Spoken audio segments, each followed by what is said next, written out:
नमस्कार दोस्तों, आपका स्वागत है। दोस्तों, आज हम करेंगे स्पीडी की वस्तुनिष्ठ सामान्य विज्ञान रिवाइज योरसेल्फ सेट नंबर 171। तो चलिए दोस्तों, फिर शुरू करते हैं। पहला प्रश्न, सबसे हल्का तत्व कौन सा है? दोस्तों, सबसे हल्का तत्व हाइड्रोजन है। अगला प्रश्न, प्रश्न नंबर 2, स्तनधारी में यूरिया कहाँ बनता है? दोस्तों, स्तनधारी में यूरिया यकृत में बनता है। अगला प्रश्न, प्रश्न नंबर 3, विटामिन ई की कमी से होने वाला रोग क्या है? दोस्तों, विटामिन ई की कमी से होने वाला रोग है बांझपन। अगला प्रश्न, प्रश्न नंबर 4, राष्ट्रीय मानसिक स्वास्थ्य कार्यक्रम कब से चालू हुआ? दोस्तों, राष्ट्रीय मानसिक स्वास्थ्य कार्यक्रम 1982 से चालू हुआ था। अगला प्रश्न, प्रश्न नंबर 5, हास्य गैस का रासायनिक स्वरूप क्या है? दोस्तों, हास्य गैस का रासायनिक स्वरूप है नाइट्रस ऑक्साइड। अगला प्रश्न, प्रश्न नंबर 6, PIN पिन का पूर्ण रूप क्या होता है? दोस्तों, पिन का पूर्ण रूप होता है पोस्टल इंडेक्स नंबर। अगला प्रश्न, प्रश्न नंबर 7, किसी तरंग की तीव्रता किसके वर्ग के समानुपाती होती है? दोस्तों, किसी तरंग की तीव्रता आयाम के वर्ग के समानुपाती होती है। अगला प्रश्न, प्रश्न नंबर 8, वंदे मातरम योजना कब से लागू की गई थी? दोस्तों, वंदे मातरम योजना 2004 से लागू की गई थी। अगला प्रश्न, प्रश्न नंबर 9, 1 मेगाबाइट कितने किलोबाइट के बराबर होती है? दोस्तों, 1 मेगाबाइट 1024 किलोबाइट के बराबर होती है। अगला प्रश्न, प्रश्न नंबर 10, सबसे बड़ा पुष्प कौन सा है? दोस्तों, सबसे बड़ा पुष्प रेफलेशिया है। अगला प्रश्न, प्रश्न नंबर 11, IPO शब्द का पूर्ण रूप क्या है? दोस्तों, IPO शब्द का पूर्ण रूप है इनिशियल पब्लिक ऑफर। अगला प्रश्न, प्रश्न नंबर 12, मिनीमाता महामारी किसके कारण होती है? दोस्तों, मिनीमाता महामारी पारे के कारण होती है। अगला प्रश्न, प्रश्न नंबर 13, चंद्र सतह पर किसी प्रेक्षक को दिन के समय आकाश कैसा दिखाई देगा? दोस्तों, चंद्र सतह पर किसी प्रेक्षक को दिन के समय आकाश काला दिखाई देगा। अगला प्रश्न, प्रश्न नंबर 14, पौधों में श्वसन किसके द्वारा होता है? दोस्तों, पौधों में श्वसन पत्तियों द्वारा होता है। अगला प्रश्न, प्रश्न नंबर 15, राष्ट्रीय दृष्टिहीनता नियंत्रण कार्यक्रम कब से चालू हुआ? दोस्तों, राष्ट्रीय दृष्टिहीनता नियंत्रण कार्यक्रम 1976 से चालू हुआ था। अगला प्रश्न, प्रश्न नंबर 16, एस्कॉर्बिक एसिड किस विटामिन को कहते हैं? दोस्तों, एस्कॉर्बिक एसिड विटामिन सी को कहते हैं। अगला प्रश्न, प्रश्न नंबर 17, पौधों का आहार कारखाना किसे कहते हैं? दोस्तों, पौधों का आहार कारखाना पत्ती को कहते हैं। अगला प्रश्न, प्रश्न नंबर 18, कार्बोहाइड्रेट किसका मिश्र यौगिक है? दोस्तों, कार्बोहाइड्रेट कार्बन, ऑक्सीजन और हाइड्रोजन का मिश्र यौगिक है। अगला प्रश्न, प्रश्न नंबर 19, पल्स पोलियो कार्यक्रम भारत में कब चलाया गया था? दोस्तों, पल्स पोलियो कार्यक्रम भारत में 1997-98 में चलाया गया था। अगला प्रश्न, प्रश्न नंबर 20, ईवीएम का फुल फॉर्म क्या है? दोस्तों, ईवीएम का फुल फॉर्म है इलेक्ट्रॉनिक वोटिंग मशीन। अगला प्रश्न, प्रश्न नंबर 21, फोटोक्रोमिक कांच में किसका प्रयोग किया जाता है? दोस्तों, फोटोक्रोमिक कांच में सिल्वर ब्रोमाइड का प्रयोग किया जाता है। अगला प्रश्न, प्रश्न नंबर 22, किसी तत्व के समस्थानिकों के बीच अंतर किन की भिन्न संख्या की उपस्थिति के कारण होता है? दोस्तों, किसी तत्व के समस्थानिकों के बीच अंतर न्यूट्रॉन की भिन्न संख्याओं की उपस्थिति के कारण होता है। अगला प्रश्न, प्रश्न नंबर 23, राष्ट्रीय एड्स नियंत्रण कार्यक्रम कब चालू हुआ था? दोस्तों, राष्ट्रीय एड्स नियंत्रण कार्यक्रम 1992 में चालू हुआ था। अगला प्रश्न, प्रश्न नंबर 24, बायां महाधमनी चाप किस प्राणी में दिखाई देता है? दोस्तों, बायां महाधमनी चाप स्तनपायी प्राणी में दिखाई देता है। अगला प्रश्न, प्रश्न नंबर 25, वनस्पति जगत में जल स्थलचर किसे कहते हैं? दोस्तों, वनस्पति जगत में जल स्थलचर ब्रायोफाइटा को कहते हैं। अगला प्रश्न, प्रश्न नंबर 26, कोशिका दीवार किसमें पाई जाती है? दोस्तों, कोशिका दीवार पादपों में पाई जाती है। अगला प्रश्न, प्रश्न नंबर 27, FIR का फुल फॉर्म क्या है? दोस्तों, FIR का फुल फॉर्म है फर्स्ट इंफॉर्मेशन रिपोर्ट। अगला प्रश्न, प्रश्न नंबर 28, स्टोमेटा सूक्ष्म छिद्र होते हैं जो पौधों में कहां पाए जाते हैं? दोस्तों, स्टोमेटा सूक्ष्म छिद्र होते हैं जो पौधों में पत्तियों के फलक में पाए जाते हैं। अगला प्रश्न, प्रश्न नंबर 29, राष्ट्रीय आयोडीन अल्पता विकार कार्यक्रम कब से चल रहा है? दोस्तों, राष्ट्रीय आयोडीन अल्पता विकार कार्यक्रम 1962 से चल रहा है। अगला प्रश्न, प्रश्न नंबर 30, जड़त्व की माप क्या है? दोस्तों, द्रव्यमान जड़त्व की माप है। अगला प्रश्न, प्रश्न नंबर 31, वर्षा की अम्लता किसके द्वारा मापी जाती है? दोस्तों, वर्षा की अम्लता pH मीटर यानी पावर ऑफ हाइड्रोजन मीटर के द्वारा मापी जाती है। अगला प्रश्न, प्रश्न नंबर 32, IPC का फुल फॉर्म क्या है?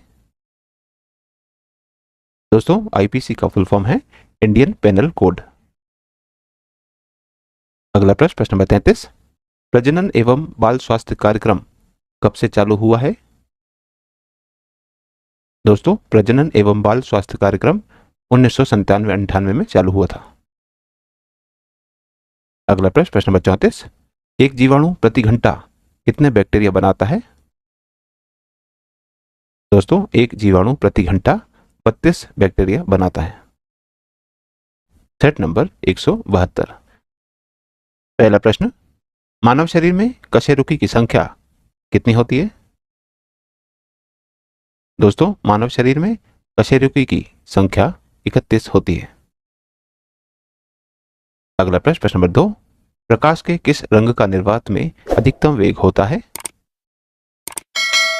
दोस्तों, प्रकाश के लाल रंग का निर्वात में अधिकतम वेग होता है। अगला प्रश्न, प्रश्न नंबर 3, किसी जल विद्युत शक्ति केंद्र में ऊर्जा का चरम स्रोत क्या है? दोस्तों, किसी जल विद्युत शक्ति केंद्र में सौर ऊर्जा का चरम स्रोत है। अगला प्रश्न, प्रश्न नंबर 4, प्रति अम्ल के रूप में प्रयोग किया जाने वाला क्षारक कौन है? दोस्तों, प्रति अम्ल के रूप में प्रयोग किया जाने वाला क्षारक मैग्नीशियम हाइड्रोक्साइड है। अगला प्रश्न, प्रश्न नंबर 5, हेमेटाइट किसका अयस्क है? दोस्तों, हेमेटाइट लोहे का अयस्क है। अगला प्रश्न, प्रश्न नंबर 6, एक कोशिकीय जंतु अपना उत्सर्जन किसके द्वारा करता है?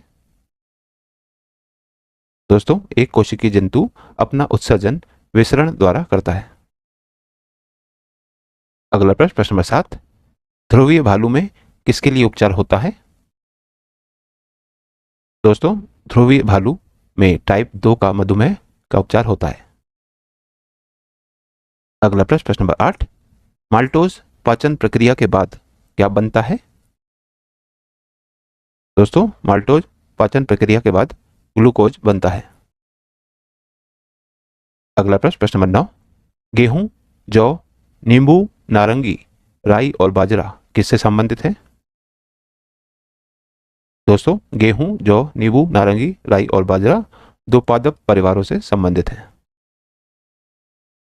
अगला प्रश्न, प्रश्न नंबर 10, छोटी माता होने का कारण क्या है? दोस्तों, छोटी माता होने का कारण विषाणु है।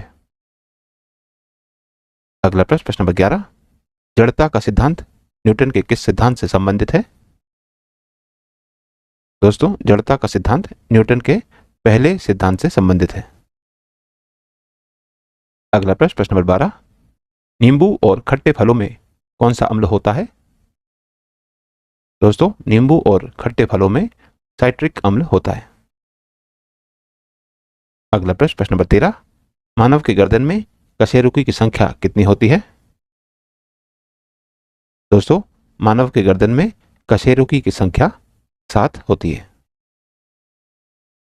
अगला प्रश्न नंबर 14, भारत किस खनिज के आयात पर सर्वाधिक राशि खर्च करता है?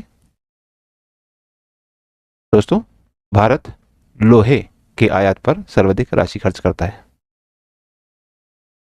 अगला प्रश्न नंबर 15, विस्तृत स्पेक्ट्रम किस प्रतिजैविक से उत्पन्न होता है? दोस्तों, विस्तृत स्पेक्ट्रम पेंसिलियम प्रतिजैविक से उत्पन्न होता है। अगला प्रश्न नंबर 16, मोलास्का अपना उत्सर्जन किस अंग से करता है? दोस्तों, मोलास्का अपना उत्सर्जन मूत्र अंग द्वारा करता है।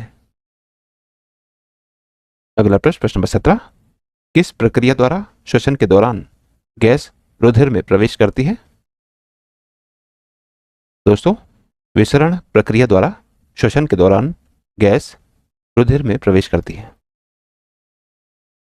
अगला प्रश्न नंबर 18, लार के पाचन के बाद कौन सा एंजाइम बनता है? दोस्तों, लार के पाचन के बाद टाइलिन एंजाइम बनता है। अगला प्रश्न नंबर 19, गुर्दे का अध्ययन क्या कहलाता है? दोस्तों, गुर्दे का अध्ययन नेफ्रोलॉजी कहलाता है। अगला प्रश्न नंबर 20, आर्थ्रोपोड्स जंतु का उत्सर्जन अंग क्या है? दोस्तों, आर्थ्रोपोड्स जंतु का उत्सर्जन अंग मेलपिथियन नली है। अगला प्रश्न नंबर 21, मानव शरीर के वक्ष में कशेरुकी की संख्या कितनी होती है? दोस्तों, मानव शरीर के वक्ष में कशेरुकी की संख्या 12 होती है। अगला प्रश्न नंबर 22, जठर रस के पाचन के बाद क्या बनता है? दोस्तों, जठर रस के पाचन के बाद पेप्टोन्स बनता है। अगला प्रश्न नंबर 23, किसी परमाणु की द्रव्यमान संख्या किसके बराबर होती है? दोस्तों, किसी परमाणु की द्रव्यमान संख्या इलेक्ट्रॉन तथा प्रोटॉन के बराबर होती है। अगला प्रश्न नंबर 24, पोरिफेरा संघ के जंतुओं का उत्सर्जन किस अंग से होता है? दोस्तों, पोरिफेरा संघ के जंतुओं का उत्सर्जन विशिष्ट नली द्वारा होता है। अगला प्रश्न नंबर 25, दाद रोग किसके संक्रमण से होता है?